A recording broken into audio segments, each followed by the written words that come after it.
The storm outside howled against the glass walls of Ethan Mercer's $30 million penthouse, but inside the silent kitchen, something far more heartbreaking was unfolding. Hidden behind the marble island, trembling and clutching a half-eaten piece of cold bread, sat a little girl, thin, pale, and terrified, trying to swallow leftovers before anyone saw her. She flinched at every sound, as if expecting punishment for simply being hungry. And when Ethan, the billionaire everyone feared for his sharp tongue and ruthless business decisions, stepped in and spotted her, the world stopped. This was not a scene he ever expected to witness inside his own home. If you believe in kindness, compassion, and second chances, please like, comment, share, and subscribe to our channel Act of Kindness. Your support helps us create more stories that inspire. Ethan Mercer was known throughout New York City as the man whose heart was made of steel. From Wall Street to high-end charity galas, people whispered about his coldness, his stubborn discipline, and his unforgiving nature. But very few knew the truth, that Ethan had grown up in foster homes, that he had known hunger so brutal it made the bones ache, that he had once stolen scraps from fast food leftovers just to survive another night.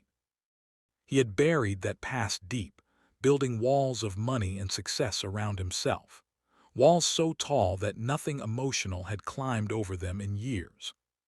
His maid, Maria Lopez, had been working for him only 3 months.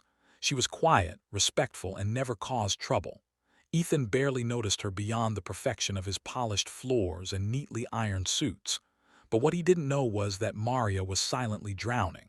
Her husband had been deported, her rent was overdue, and she had been skipping meals so her daughter Lily could eat. But even that wasn't enough anymore. When the neighbor who used to watch Lily stopped helping, Maria made a desperate decision. She started bringing her daughter secretly to work, hiding her inside the staff room while she cleaned. Until that night, when hunger pushed the little girl to sneak out. Ethan stood frozen as he watched Lily wiping tears with the sleeve of her too small sweater. She looked about 6, but her fragile frame made her seem even younger.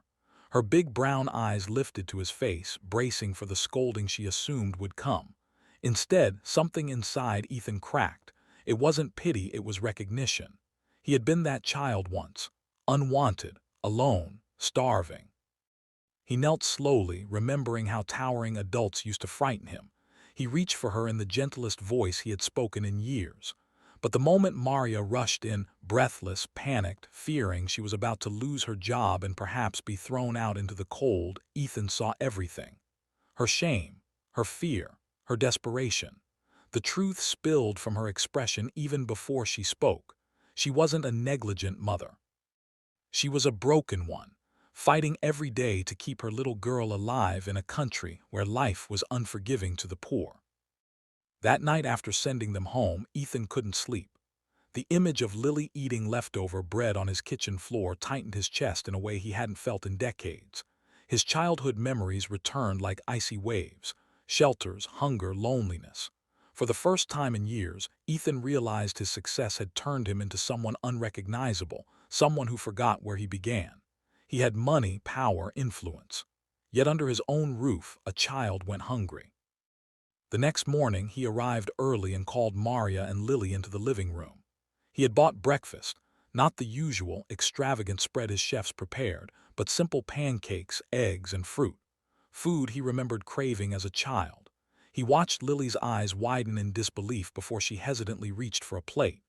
Maria cried silently, whispering apologies, explaining she never intended to deceive him, that she was only trying to protect her daughter. Ethan didn't interrupt. He understood too well the impossible choices poverty forced people to make. As the days passed, Ethan quietly rearranged parts of his life. He hired Maria full-time with double pay, arranged a safe daycare center for Lily, and made sure their apartment was upgraded and fully paid for. But his transformation didn't stop there. Watching Lily slowly regain her health and confidence awakened something deeper in him, a purpose he didn't know he needed.